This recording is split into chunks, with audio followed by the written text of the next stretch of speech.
Hey guys, welcome to the Green Hi. Room. Hi. It's so fun to have you guys here. Today I am currently not behind a green wall, but I do have a little green plant in the background, so that kind of counts. So I know this is obviously both of your first time on the Green Room, but basically it's, a podcast for mental health and um it's a partnership with the Jed Foundation. So anybody tuning in, it would be amazing to if you guys feel good enough to make any donations to the Jed Foundation, and we'll obviously put links in the chat to where you can donate. And also, She Is the Music is another partner. Um, all of us that created the Green Room together, Hannah, who's on as well, that you can't see her video. Say hey, hi, Hannah. Oh, Is Hannah there? I'm here. Hi.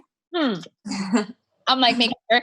And then and also Irene, who is not on this, but we basically all three of us do this together and all females. So, She Is the Music is a very appropriate partnership. So anyway, that's that. And then I'll let Hannah take the lead in terms of introducing everybody.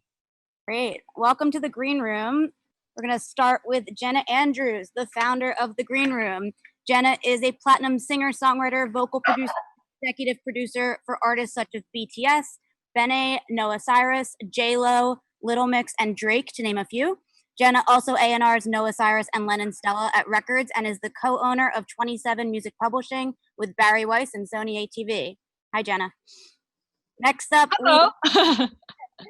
we have Lynn Ianni. Lynn specializes in interactive psychotherapy and EMDR with individuals, couples, and families, utilizing teletherapy approaches as well as maintaining a private practice in Los Angeles, California. Lynn focuses on improving self-esteem, communication skills, trauma resolution, effective conflict resolution strategies, lifestyle transitions, and anxiety and depression, to name a few. Lynn has also been a guest expert on national and local television and media shows, including an expert for 2 different reality show series. Hi, Lynn. Hi. Next up, we have Louisa Johnson. Louisa is an English performer, singer, and songwriter from Essex. In 2015, she won the 12th series of The X Factor.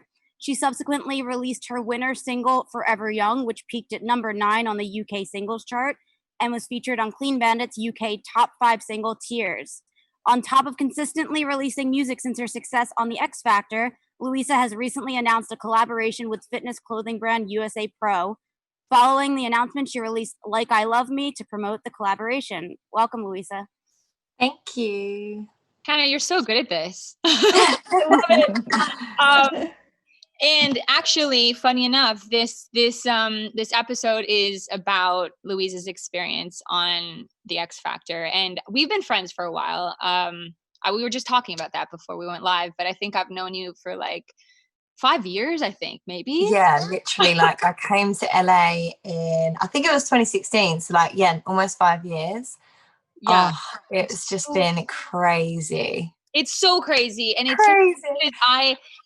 It's really weird. And again, we were just talking about this, but like we've met once in person, but I literally feel like I've known you, like we've hung out a million times because we've like been talking over the years. So I'm so happy that you're here. That's so fun. And Lynn, obviously, I feel like now I've known you for like a couple years even, right? Or a year maybe.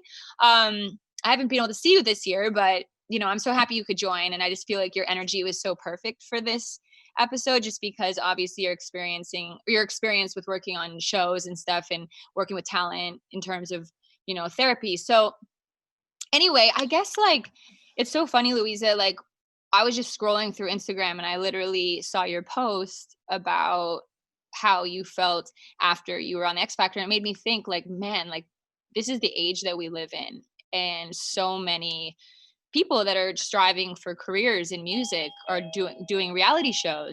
And I feel like when you win a show, especially how you won, it's kind of, people are going to be like, oh my God, this is amazing and you made it, but they really don't know the after effects and what you actually have to go through.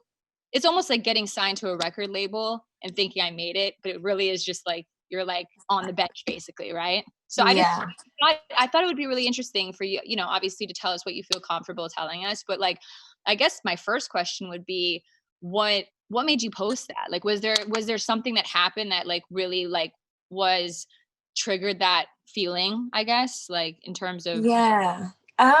It's a hard one, you know, because I feel like my whole career since 2015, I've just been non-stop really, and I've like never had a chance to like sit back and really think about what I want. And I was just kind of thrown into everything, you know, like going on the X Factor, winning it is amazing and it's such a great experience, but like everything that comes with it was just so overwhelming, and I didn't, as the 17-year-old, know how to deal with it. I just had no idea what I was doing. Like I didn't even know what a manager did when I was 17. I was so confused. I was like, oh my God, I'm signed to one of the biggest labels in the UK and the world.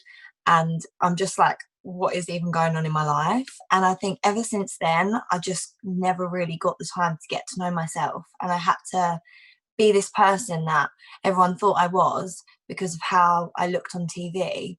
And then this year's just been such an eye-opener for me, because I feel like I've had to stop. Everyone's had to stop. We've had to like take a good look at ourselves and think, oh my God, like who am I? Like, what am I doing? And what is my life about? Like it's crazy. I really had a long hard look in the mirror. And I don't know, I just felt like I was portraying an image that everyone wanted me to be.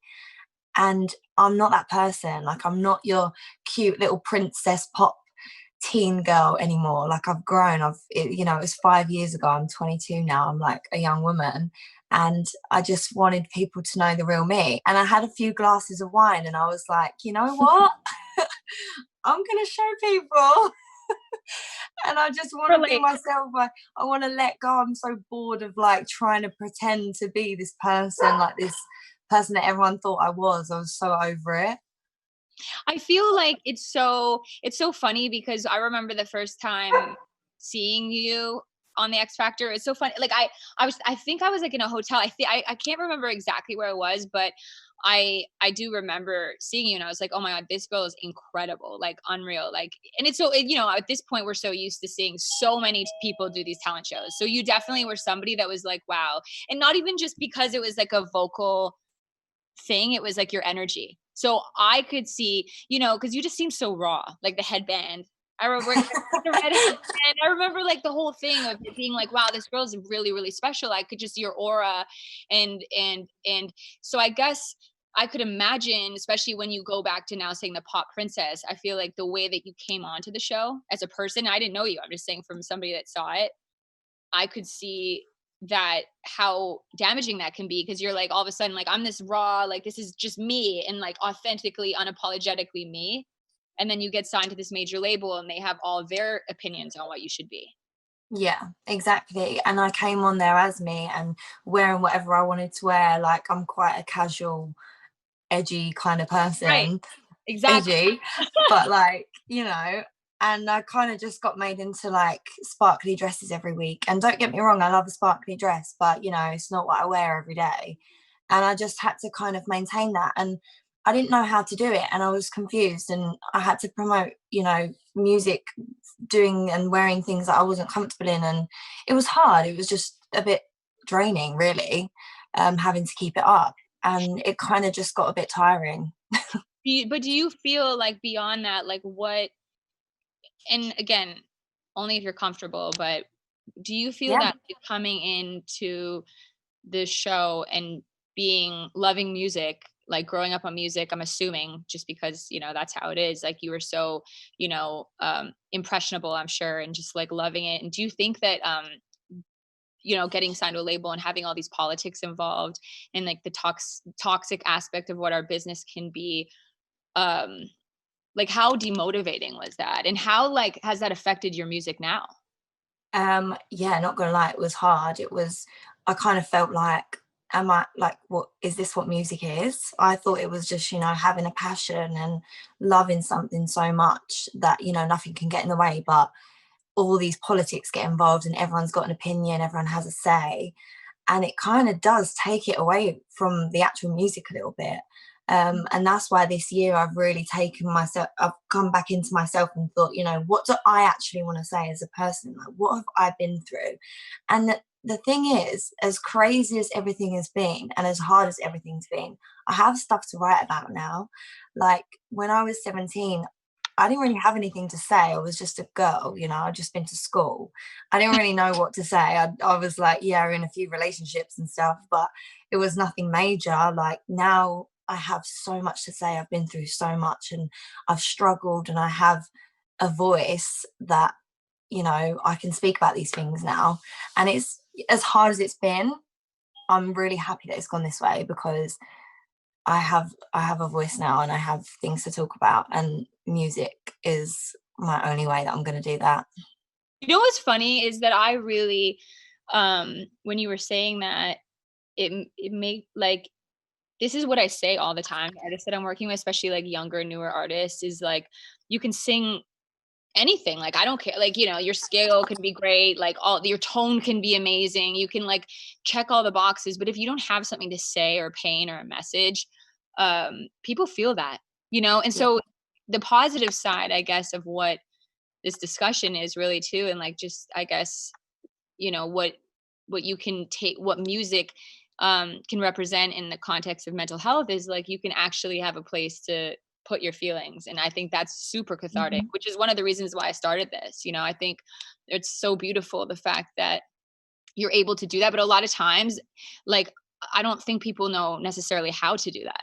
Because as a kid, I don't think I knew. I mean, Lynn, with all the entertainers and people that you work with and stuff, like, what is your experience with talking about this stuff? And I know we briefly discussed like the aspect of feeling like PTSD from these experiences, like what Louise is saying, and having people tell you, dress like this, look like this, sound like this. Like, what are some opinions you have on that? I think it's really hard to hold on to who you are, partly because you're brand new, partly because you're so desperately trying to get to something that you have as a goal, and just moving in that direction. It's almost impossible not to take your cues and your lead about which way to go from external sources. But then it's really easy to get stuck in the notion that it's like an outside in process instead of an inside out. What brought you there in the first place is the inside of you, right? The creativity, your passion, your voice, everything, literally your voice, both ways. You know what I mean? What you have to say and how you can say it. But when you're impacted by all those external factors, it starts to become about what you do. And even beyond that, and more damaging, it's like what you look like. And then the worst thing is what everybody else thinks about what you do or what you look like, which isn't you. It's a construct of you, which you just alluded to a little bit ago, Louisa, because it's like, it's very difficult to keep yourself intact while you're modifying and shifting it. You can see it in every story about, I mean, almost every artist I can think of. Yeah, it's just so hard because, you know, you're doing all this stuff and people are having an opinion on you, and that's not even you that they're having an opinion on. Exactly. It's like, oh my God, if only you could see the real me, then yeah, cool, have your opinions because that's me. Exactly. But yeah. But I mean, is there anything that you would suggest, Lynn, to people that are going through that, in terms of like, you know, maybe having a record deal or going through something, or like not even about, let's just say about rejection in general? Is there like, how do you tell how, like, because I think that's an aspect of what it is, right, Louisa? Because like, you come in and you're like, okay, I won this show, like, and it's like, but you don't, but now you want to change everything about me. So that is a sense of rejection, right? So how do you feel like, what are some tools for anybody watching that can, like, you know, and even for us, I guess, you know, we go through this, of course, I mean, this is what makes us artists, but like, what are tools to keep the confidence and be able to keep doing it? Because a lot of times this is why people want to give up. Okay, this is going to sound crazy, but actually anybody's opinion of you has nothing to do with you. Isn't that weird? It's a complete projection. What they would like to see in you, or what they like or don't like about what they think. So it's impossible to continue to shapeshift according to what anybody thinks around you, especially because you're going to get different opinions from other people. So if somebody's negative opinion or that judgment that sounds rejecting is coming in to you, you're going to hurt. But if you kind of go like, you know what, they don't like that particular element because of their issue, their stuff, whatever, their perception, their idea of what makes something good or something not so good, you just don't personalize it. So in that way, yourself has to be so intact and kind of like Teflon, and that everything you do on stage or on the media is more like the clothes you wear, not who you are. And Louisa, you just said you found that through the random like silver lining in COVID, because you had some time to actually come home to you, and then you can I like extend. You that. can, yeah, it I was love great. that. Yeah. I always, oh, go ahead. Sorry, go ahead. It just kind of brought me back to what makes me happy. And as crazy as the music world can be, and there's been so many times where I'm like, oh, is this really even what I want? Like, it seems to just be everything but what I've always wanted. And then you come back to yourself and you think, oh my God, no, this is who I am. This is what I want. This is what I've dreamed of my whole life. I just haven't had the right opportunity to say it. And timing is everything. Like, if everything was to just go smooth sailing and perfect, it would be so boring. Like, I have a story and I have something to say now, and I'm just so grateful for that, to be able to help people. And you know, my voice is what makes me special, is what makes me different. And like, as in, my voice is what I have to say, and my singing voice. So I can combine the two, and you know, it's great. Exactly. I mean, like, for me, I think that, I don't know if there's a particular experience, Louisa, that you would be interested in sharing, because I think that could be, I'm totally comfortable sharing things that have, that's happened. But is there anything that you can name, like a time that you're like, was just completely soul crushing after that experience, or during that experience, like at all, that was like, holy crap, like, am I made for this? Like, is this something? You know what, there's not like one particular time, but I think just my whole experience, like from winning X Factor, I thought I was going to be on top of the world. I really did. And I watched X Factor ever since I was, 7 years old. Like, I grew up watching it with my mum every single Friday night, Saturday night, whatever. And, going on it was just more of a TV show than it was a singing contest. And I thought, I'm going to sing songs every week, every day. I'm going to love life. It's going to be amazing. And then you go on the show, and as great as it is, like, you're performing to millions of people every weekend, but you have that kind of, the interviews, the filming, all this random stuff kind of takes up so much more time, and you've got actually 5 minutes to learn a song and then get on stage and sing it. And even just that experience in itself was like, oh my God, I didn't realize it was going to be like this. Is this what everything is like? And then I won, and I genuinely cannot remember from the December I won to the April of the next year. That's why I say, like I said to you earlier, when we went on that trip, when I met you, it was just like, I don't really remember anything, because I was just so taken back by everything, and so much was going on. I was pulled from this corner to that corner. I was all over the place, and that was for me a bit like, I didn't realize this was what it was going to be like. I don't know if this is right. I just love singing. I just want to sing. I just want to help people. So you know what that sounds like almost? It sounds like you almost dissociated a little bit, because there was so much pressure, and it became like human doing instead of human being. Yeah.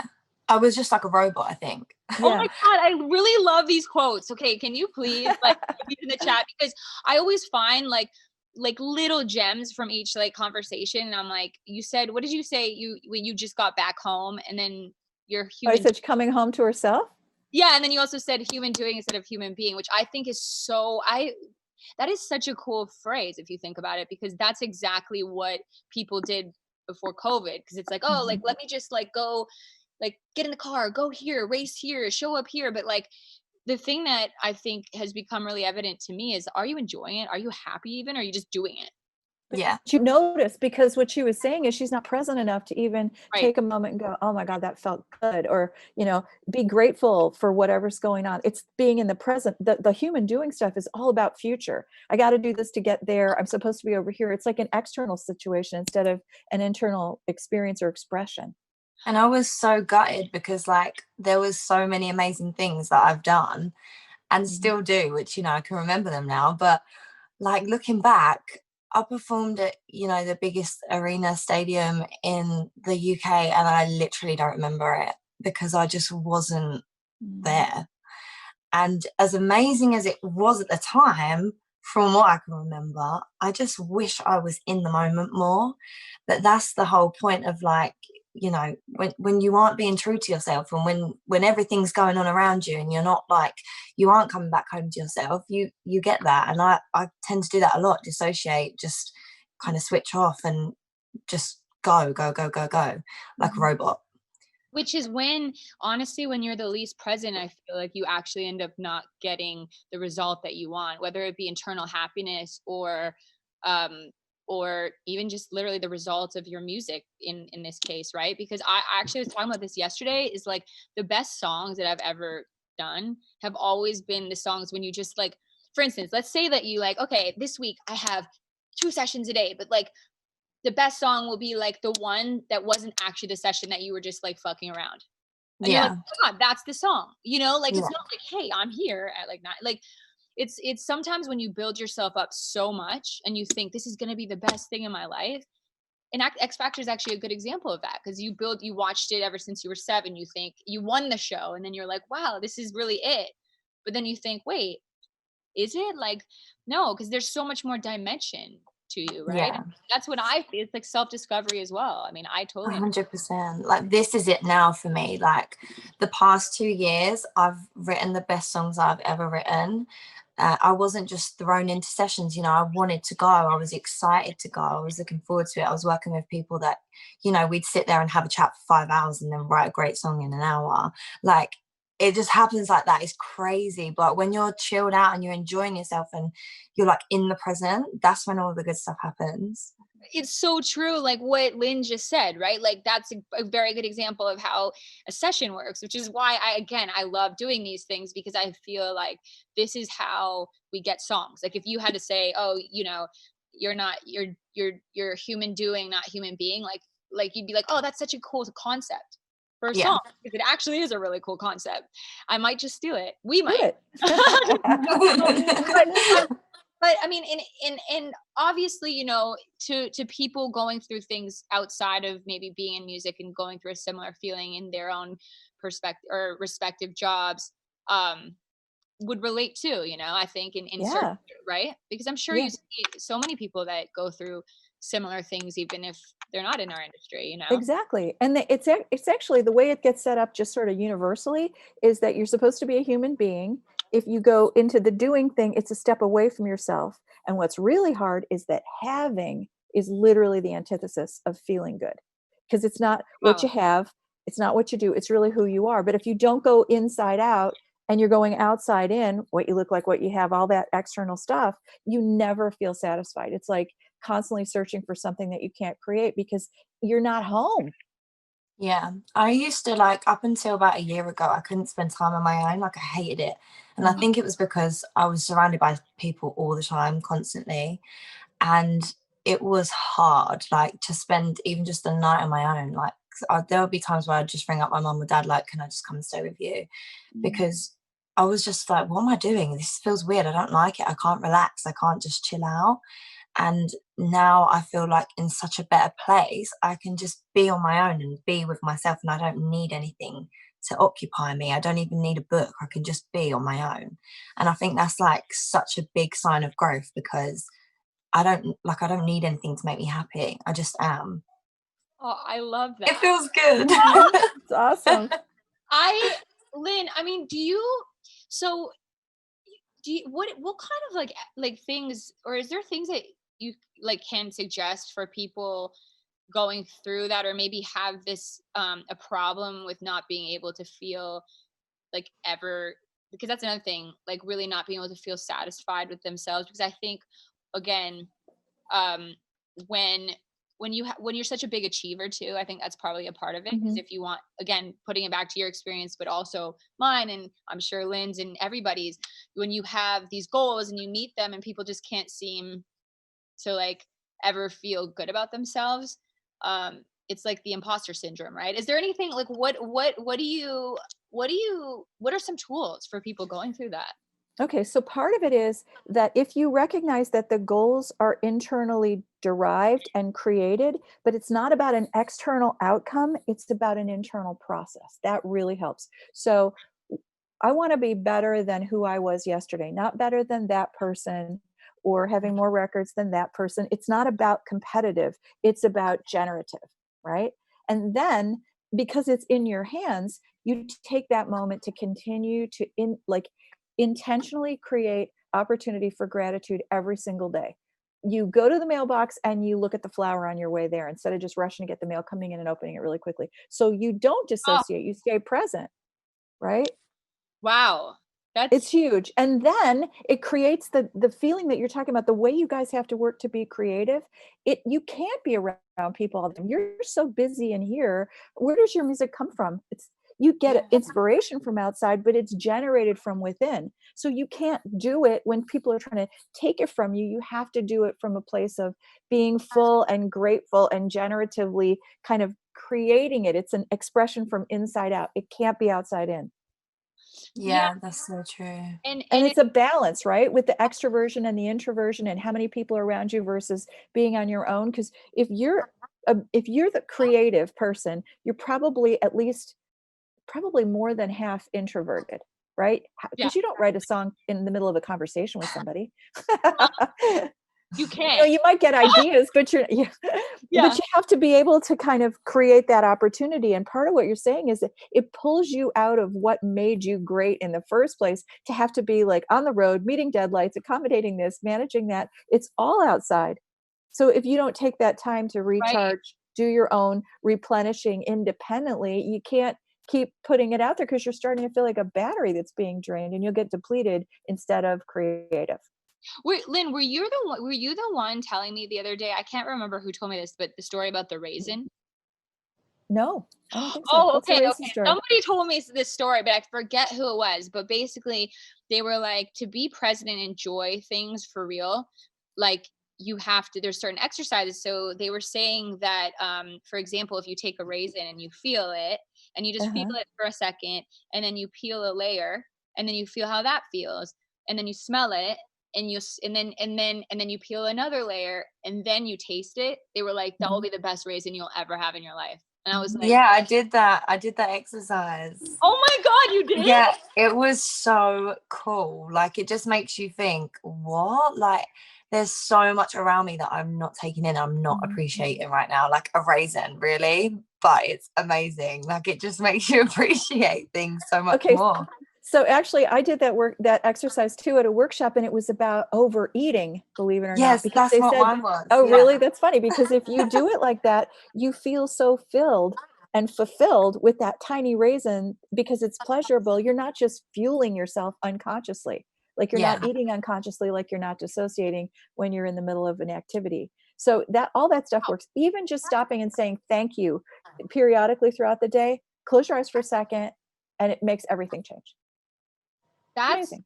and that's the thing. And then like I feel like, again, being in your position and having, yeah, I mean, again, this is just guessing, so I don't know, you can tell me if I'm right or wrong, but I would think, coming from a position of like not being in the music industry at all, then being thrown into a show like X Factor and having everybody tell you how great you are right away, and like everyone loves you, and oh my God, and then after it's like you almost experience the opposite, because you're like, oh, okay, like I was like, and so it's so confusing for, especially for a young person. I can only relate in the sense of getting signed to a deal young, and everybody always tries to like work and manipulate you in the beginning to get you to sign, and once you're signed, it's like, oh, you know change your hair, you're too fat, you're too skinny, get a nose job, literally, like I've been, so all this shit. And I look at like now with the age we're living in now with social media, which everything exists on social media, and everybody compares themselves, they want to look like how they look on Snapchat filters, all these things, right? It's the same sort of thing, I'm sure, as on a reality show. Yeah. I mean, Right? you get so bigged up, and it gets to your head, like not in a big-headed way, but just more like, oh, okay, this is really going to go well. Like, I'm going to Yeah. get everything I've ever wanted, like that. And, to a point you do, but then you just start getting like so much criticism from everybody, from, 10 million different people in the same label saying 100 different things. It's confusing. And meanwhile, I'm sitting there thinking, but I don't even like any of this stuff. I don't even want to say that. I don't want to sing that. Like, that song's not even my favorite. Why would I sing that? I hate that dress. I feel uncomfortable. I can't breathe in it. So why would I wear it when I'm singing? Just all this stuff that you have to think about. And then you're just completely stripped away of who you actually are. and it's hard. It's so hard. So it's like one extreme to the other. No, and I can imagine like that that drain on you as a person. But like, if I were to ask you, well, I will ask you, I was like, are you ultimately happy though that experience happened? Because I know obviously in your post you were like, oh, it's given me so many like issues in terms of my mental health. But when you say that, do you like, are you experiencing like hardship from it still now, or do you feel like you're grateful, or both? I don't know. I'm both. I'd say I'm both. I definitely experience hardship from it like daily. I mean, there's a lot of things that have scarred me. I'm quite a sensitive person as well, and I take on everything that everyone says. And that's something that like I work on a lot, like on a weekly basis with my therapist. But you know, at the same time, I'm such a better person than I was then now. Like I have so much more empathy for people. I listen more to people. I'm more sensitive to people's emotions. I can see when someone's not all right. You know, I would never be in that headspace before because I'd be too focused on myself and what they Right. want me to do. And, you know, probably a little bit selfish, to be honest. And now I'm like, I've taken a step back. I'm like, okay, I really just need to concentrate on like me and what I feel. And I've been so in tune with myself that I wouldn't change nothing that's happened to me, like the good and the bad. I Oh, think it's all made me Oh who my I am. gosh. And I think I'm so I'm so ready to release my new music because it's finally like what I want to say and how I want to say it. And you can hear so much emotion from it. Even when I didn't realize, I played one of my songs to my friends the other day and they were like, Lou, this is amazing. Like it's so raw. I can feel you. Like you're about to cry here, blah, blah, blah. I was like, really? You can like, can you actually feel it? Because it's me, I'm singing it. I don't know. You know, I feel them things, but for someone else to give you that compliment is just so nice. And it really brings you They back. see you. Yes. It's well, like, that's oh my And they God, it hear was you. worth Yeah. it. Like everything was worth it. So I just can't wait. I have a So question. wait, can I just say one thing quick? Okay, Yeah, so please. what you just said was so spot on because I was going to talk for a minute, a little bit ago about two things. One is that there's a big difference between joy and pleasure, Mm. right? If you create joy, it lasts. Pleasure is very fleeting. So even if it's like a good thing, it goes away in 5 minutes and then what? You got to start all over again and go find another good thing. So you're always Yeah. seeking Oh, and you're not here. You yeah. haven't found it, right? Because you can't hold it. But if you shift it and look at the whole notion of that, really, it isn't like good or bad. It's a challenge or an opportunity. And you just nailed it, Louisa, because it's like the things that you say yes to whatever happens, right? Ideally, and then you embrace it and you learn from it, or you take on the challenge, or you move past the obstacle, or whatever, or you enjoy it. But if you can say thank you to whatever that thing was that happened, you got it. You're done with that chapter. You're ready to move on. And it does give you the sense of growth in the movement department, but it also gives you the sense of fulfillment along the way. Yeah. And don't get me wrong, like it's hard to actually look at a shitty time and say, that was good. I'm glad it happened. But, you know, a year, 2 years on, you look back and you think, okay, I'm Exactly. really happy that happened because now I'm like this with certain things and Yes. I'm like that. And I feel good about certain things because I know, you know, it just makes you who you are. And every single experience that you have in your life, good or bad, it makes you who you are. And it's the whole point of life. Like whether you make mistakes, whether you do something good, whether you do something bad, like you learn from it. Someone said to me the other day, you know, it's only a problem if you don't learn from the thing that you did wrong or the mistake that you made. It's like you have to make mistakes because you have to learn, because you have to live. Like doing all these Exactly. things is just the whole point of living. Otherwise it would just be like one straight line, so Yeah. boring, and everyone be doing the same thing. Yeah. But it's And no just growth. like That's right. you gotta have a bit of fun. Lynn, I was going to ask you something actually. I was going to see like, okay, so I feel that I'm slightly empathic, but I also feel like a lot of my friends as creative people are, and Louisa just mentioned feeling things differently now and how her friends felt the pain in her song. And I guess what I think is interesting is like, as a kid, I never felt it necessarily, but I think I've grown more and more empathic, but I feel like I can sense like even my animals' feelings. Like Yes. I literally am like, I'm so sensitive to the point where like I will be like, something's wrong. And the person will be like, no, I'm fine. And I'm like, no, you're not fine. And then the next day they're like, how did you know something was wrong?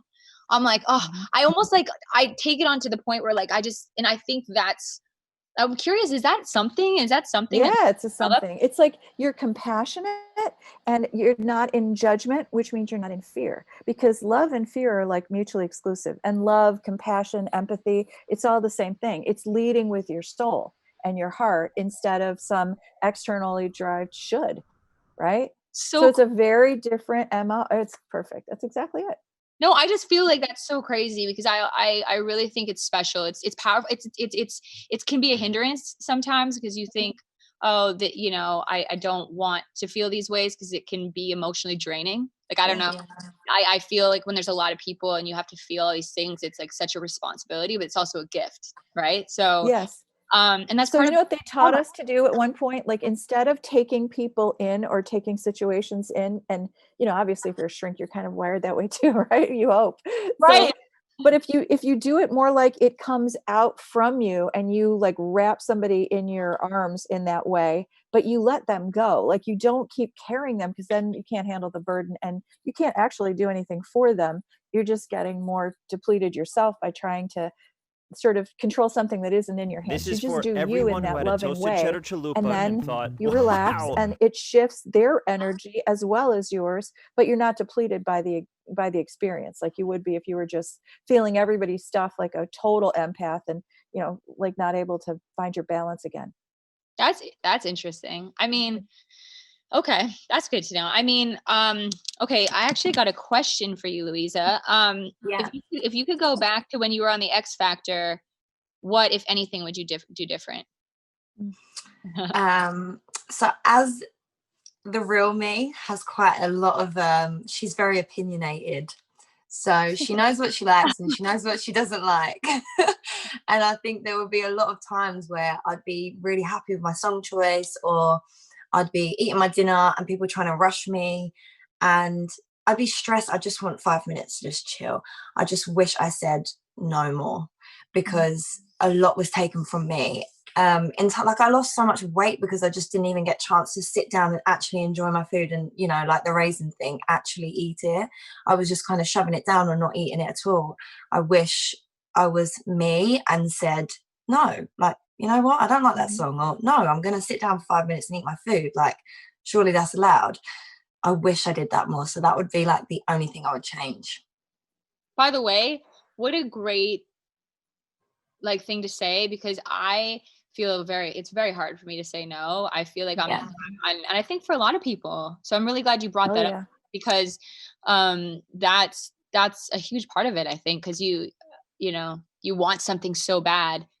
And I think people can find themselves in pretty dangerous situations from that too, you know, relating to different subjects. Lynn, obviously, an expert on that, but I feel that, you know, that is the thing where it's like you almost, that's losing yourself, right? In terms of just being like, okay, I everything about this situation feels wrong, but I'm still going to do it because I feel that I have to. Otherwise, because you don't feel like you have permission to set boundaries without being at risk in some way that has to do with, like, you know, however somebody else sort of sees that behavior, you know what I mean? How they feel about whatever you did. And so if you feel like your future's in their hands, you feel at risk. Right. Which is hard. So just before, because I know that these always go so long because they're so fun, but I wanted to ask before I let you guys go, I wanted to see, Louisa, if you could look back too, would you have still done the X Factor, or if you had your choice to do it a different kind of way, would have you done it now, knowing how it is? Would you suggest for anybody watching right now? Would you be like, yes, I still like. I'm glad I did that. I think it was good in today's culture, being that we live so much in that world? Or would you be like, I'd rather have just done it on my own accord? It's a really difficult question because I don't want to upset anyone. But personally, I don't want to answer. No, it's okay. Personally, I think you need to be, if you're going to do it, you need to be mentally very strong. And as I said, you need to be able to say no, and you need to know yourself. And that's why I think, you know, the age on that show is quite low. And I think that should at least be brought up, because you know, some people are strong. Some people can just say no when you're 17. They've just got so much front, they love it. But I just wasn't that person. I was quite weak and sensitive. Although I wouldn't say weak. I mean, I just didn't know what was going on. You were young. I was young, yeah, exactly. So yeah, I guess I would have maybe liked to do it differently. But at the same time, it's given me so much strength. So it's a hard one. But I would say, like, if you were thinking about doing something like that, please just like have your head screwed on and know who you are, and don't be afraid to say no. Don't be afraid to say yes. Just know yourself. That's a good. I'm glad you said Just that. like be headstrong. Just know who you are.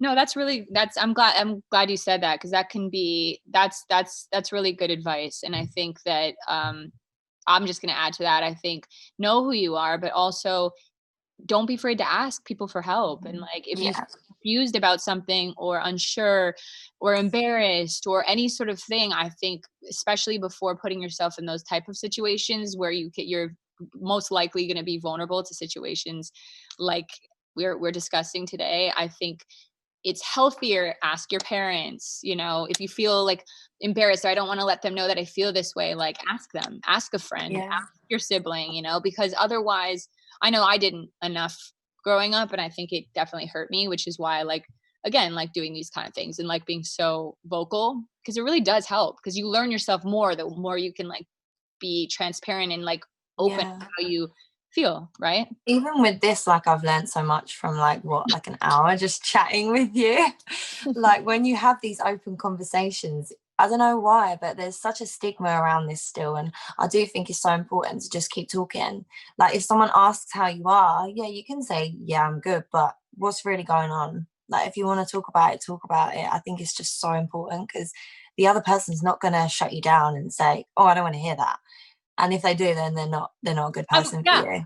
I was They're just like, going to say that if they do, then you don't need them in your life. Exactly. no, they need to go right now. Literally, bye. Click. Exactly. Bye. And other people may not have gone through exactly what you went through, but they've all felt scared and sad and hurt and frustrated and all that stuff. So those are universal feelings.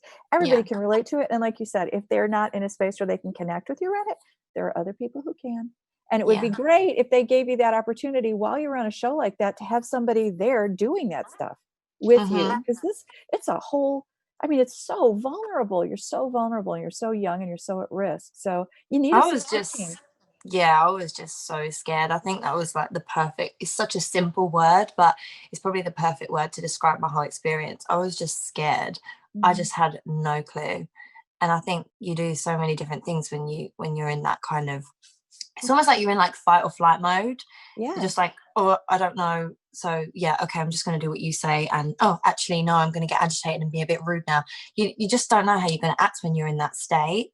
So yeah. No, it's 100% true. And I think that if you're vocal about it, and it will take that scariness away, even like nerves, like we didn't even talk about that, but like being nervous to perform. I mean, listen, nerves are a good thing sometimes, because but the bad nerves, because listen, if you address those feelings, once you get to the point of performing, or like once you're up there, it feels so much better, because you're like, anything you do with full authenticity is always going to be something that feels more, and you can at least always own that. If you do that, no matter if it's a bad outcome, you're going to be like, okay, well, I feel good because I like was fully present and I fully like was me. So if they can't accept that, then this must not be a good situation. Yeah, exactly.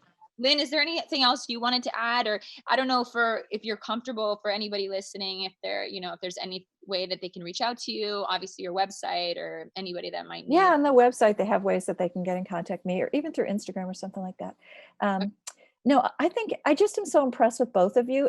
I do want to say one thing about your empath thing. You know what else beside the fight and flight? There's also a natural inclination when you get into a triggered situation to fix, which it sounds like you surely do. I definitely do. I mean, no accident, what I do for a living. Louisa, you may have it too. But that's another thing, because when you go into that space and you know you're there, all that's happening is you're getting triggered from an old way of you protecting yourself when you were in childhood. So you're kicking back into that because you feel threatened, right? Yeah. There's a lot riding on it. It's so scary. It's really natural to have those feelings. Do with it with the empath stuff, you must have healed that enough so that you can do what you do, because again, you're helping other people get to where you were. That's part of what makes you great at your job. Mm. Yeah, and listen, it's true. And so in a way you have to look at these things as blessings, Yeah, to use them as tools, not as weapons. exactly. I like that. Yes, She's yes, got and another you can. quote. And you can, when you realize that anybody else's success has no bearing on yours in a negative context. It's all Yeah. about like you just getting better than who you were yesterday is always the best you need to ever do. And there's Yeah. plenty of room for other people to be successful too. So it's like all of us in this together, just growing and being creative and thriving instead of a us or them. Yeah, no, I mean, Yeah. and I wanted to mention as well that, so I'm just going to pull this up because Alice and Olivia is doing a give back with Dread Foundation as well for mental health. And Louisa was supposed to get her outfit today, but it didn't Oh, because she's in London. But I wanted to mention before I let everyone go that obviously I'm wearing it, so you can see it kind of. Very But cute. I'm gonna have Louisa's gonna have hers, and like we'll post it later, and obviously I'm gonna post the episode so I can do all the right tags. But there is a donation. There's 10% of the proceeds.